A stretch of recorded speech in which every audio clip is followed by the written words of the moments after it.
Here we go. Ladies and gentlemen, may I say that our feature this week is Val Ibarra, known as Global Val. She is a fifth generation San Franciscan world traveler, poet, teacher, MC, speaker, and radio host. Her poetry has been featured on the at the Beat Museum, Litquake, BAVC Poetry TV, and the public libraries of Benicia and Pacific Grove. Awarded Poet of the Month by the Foundation of Creative Expression, earned her a publication in the Beat Museum Poetry Anthology. Selected by the Poet Laureate of Benicia for the Poetry Art Collaboration, I read the news today. It makes I think that, oh boy. Author, designer of the chapbook, Shaking Out the Smokescreen, she has hosted 100,000 Poets for Change, Poems Under the Dome, People in Plazas, Peace Day San Francisco, and Earth Day. Global Val was an influential voice on Mutiny Radio FM. Friday, she was the host, producer of Women's Magazine with Global Val and the Common Thread Collective with Diamond Dave. She is known, renowned, and a high-quality voice, a compassionate, passionate individual whose limits are not known at this time. So I think I like you. So let me, Miss Val, let me prepare myself for the inevitable, and we turn the mic to you. Thank you, Dan. Thank you, Dan. Wow. Good thing we write things down. I don't know how you pulled all of that together, but thank you for the reminders. And it's good to see a lot of folks up here on the screen in the room today from our poetry community and the ones that formed around Mutiny Radio. I know we had a lot of days in there with Tommy and Jack and of course Richard, Ivanhoe, and our Poems Under the Dome, which is coming back. Well, we've been doing it all along, but Poems Under the Dome will be having its 20th anniversary, if you can believe it, this coming April. And we have it on public record, the mayor herself inviting us back indoors. So we're going to try to make that happen. But since I'm sitting in front of a strange device that hears my voice and turns its camera towards me, I'm going to start with a poem called Is It Art or Is It Surveillance? Is it surveillance or is it art? Towers outside the airport beg the question, when did the pastime of people watching twist itself into watching the people? As if our own capacities for observation were failing, and so the big eye has been justified. But I spy exploitation, disguised in an array of googly eyes, just outside the portal of travel, which, like art, is meant to evoke intrigue, exploration, cultural exchange. And most travel is a visitation, not an invasion.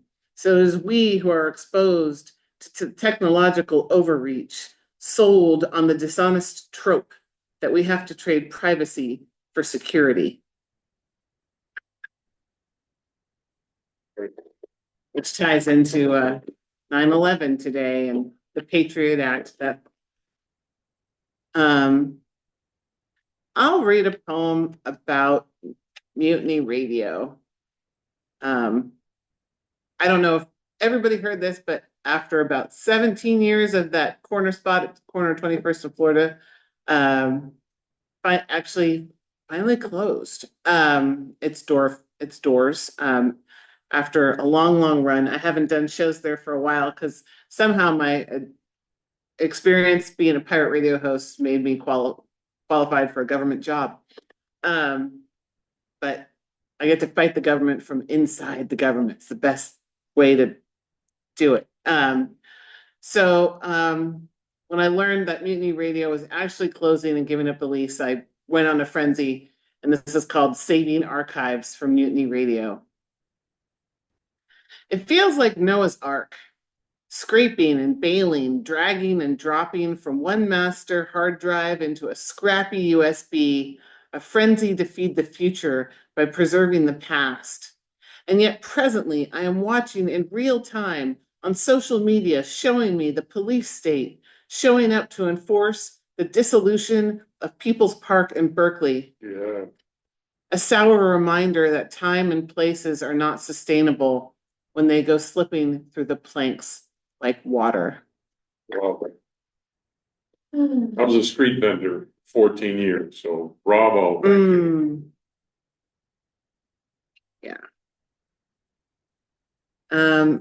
Yeah. So I'm going to read a couple of justice themed poems since I now work for the public defender's office, which is a really, and I do their communications and media relations. So they made me a professional writer, and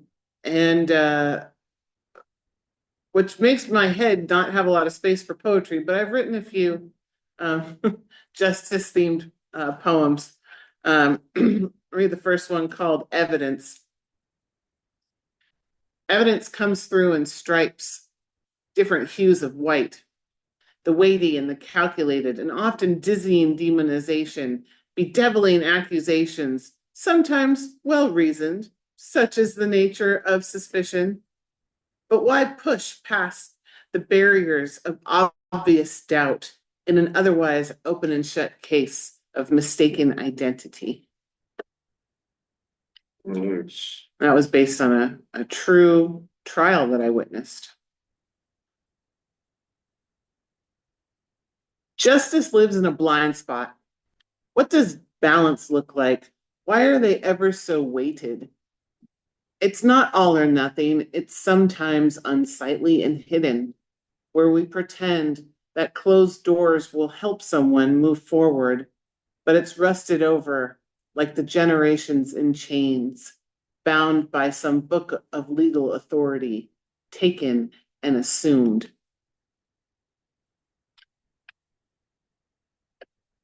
And my last poem on that particular theme.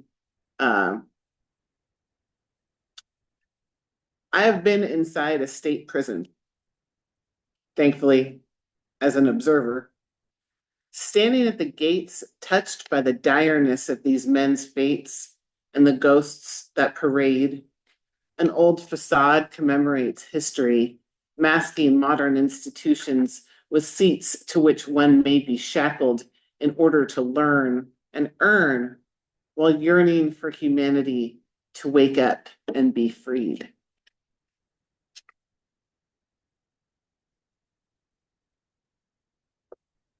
I'll read a fun poem. Where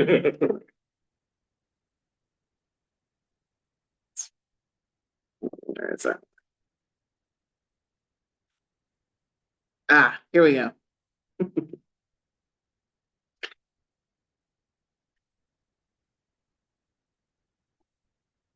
A psychic on the internet will draw you a picture of your soulmate for $30. An artificially channeled depiction of someone who might walk into your life sooner if you pay the higher price, but priceless nonetheless. Left with the temptation to sacrifice the mystery of fate and destiny, setting fantastical expectations, distractions, disappointments, or self-fulfilling prophecies. Is it worth the endless search for eyes to meet the face that is sketched on a sheet of prayers and promises? That's true. Someone will draw a picture of you and call them your soulmate for $30 on the internet. If anybody's interested, I'm sure you could find it. Interesting thing to pop up and consider. All right. Make your own nature. The heat of life and the turn of tides, constant tumbling, stuck in slow motion, stuck in our own slow motion, disconnected detectives under a lone star. But to know of the blanket of galaxies shied out of sight by the present light, dark as obscured, I on the land far below, atop a mound of stoic sand, pulled back down to the sound of the pulling and drawing shore, talking to my whispering, listening soul. All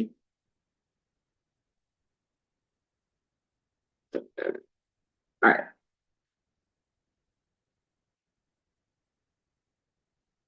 I think I was looking through this notebook, which is kind of the only one I've been using for a while. Yeah, different themes kind of jumped out. I kind of stopped dating my poems during the pandemic. So who knows when this happened, but um, there was art, there was justice, there was nature, and then there was also grief and resilience. So here's a couple on those last ones. This is called Last Moments of a Butterfly. And Dan Brady, I dedicate this first line to you because I think you'll appreciate it. Did you know that butterfly poop is pink? I didn't until I discovered today when I leaned down to assist a broken winged butterfly. She was clearly in distress, hence the pink mess. I saw it drop like a drop of dew, Easter bubblegum pink. How could something so, be so sweet? This poor one had flipped and bent a wing.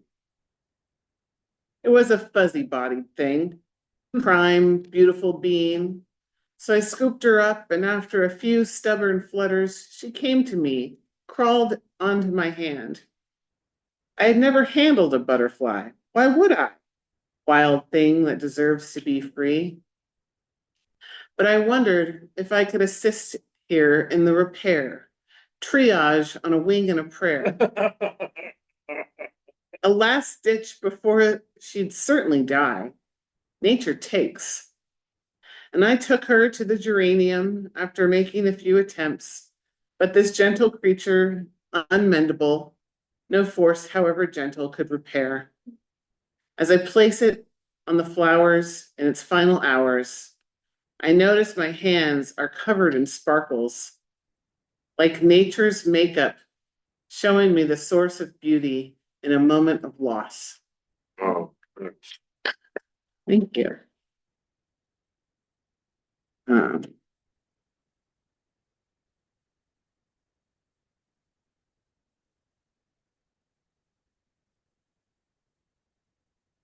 All right, this is called Last Season's Beach Hut.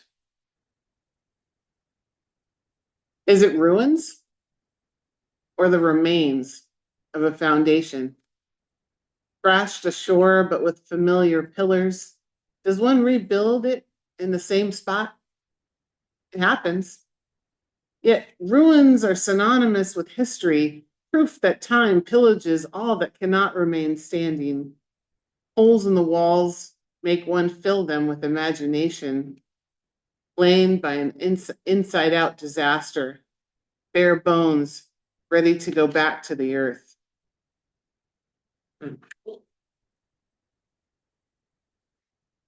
we got 9 minutes. 9 minutes, oh boy, okay. All right, here's another kind of, we'll keep on that theme and then I'll try to end with something a little more uplifting. Or whatever. All right. This one's called Cemetery Visit with Dad. And for some reason, I guess butterflies show up in poems a lot. This didn't realize. A butterfly lands on goose droppings, a reminder that even when we evolve, we sometimes still end up in shitty situations. As one of the few living things in a field of dead soldiers, the bugs and bees buzz my ear, asking me to pay attention to unmistakable nature. The flags flapping sound like footsteps of invisibility. I touch the headstone and feel immediate vertigo, as if a vortex of spirit has come to claim me for a spell. I try to listen. I'd like to think that we'd have a few good laughs, deep belly chuckles, showing that we know more than the rest. Raise a few serious eyebrows, hold our ground as others shake around us. I would like to think that we'd be friends, Despite the fights and staunch disagreements we would have had, I wouldn't hold my breath for you to change, nor would I hold my tongue.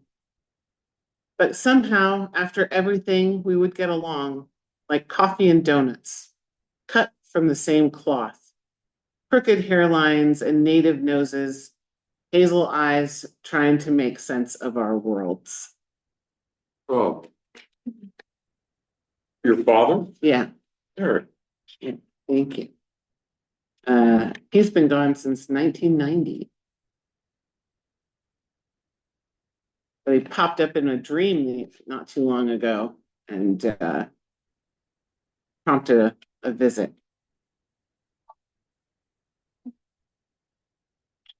All right, this one's called, well, it doesn't have a title. We'll call it Blackout. Blank pages on a candlelit night, no murmur of light and sound, powered down. Beeswax sizzles with every flicker. Cat scatters across wooden floors, one paw at a time. A forgotten clock ticks. Did we forget what time sounds like? A hushed whistle and a sip of tea, the canyon echo of suction made by lips on the cup as I hold the fire in my hand.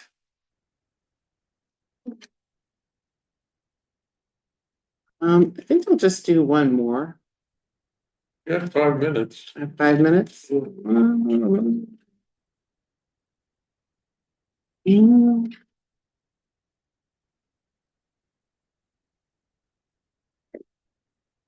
Really 6 if we're generous. You're already very generous. Well, we Thank you. ignored, all the intro, all the damning. Thank you.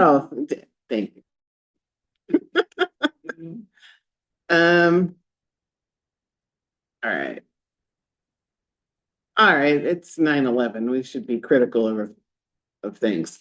Poisoned by the food of late 20th century American poverty that is mass produced to produce mass. What a mess of an invention junk food is.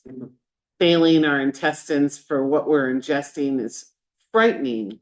Manufactured in loveless labs, sugaring up American kids so we can be eaten up, written off of statistics, fed into pharmaceutical for-profits, non-preventative. Here, take a sedative. Okay.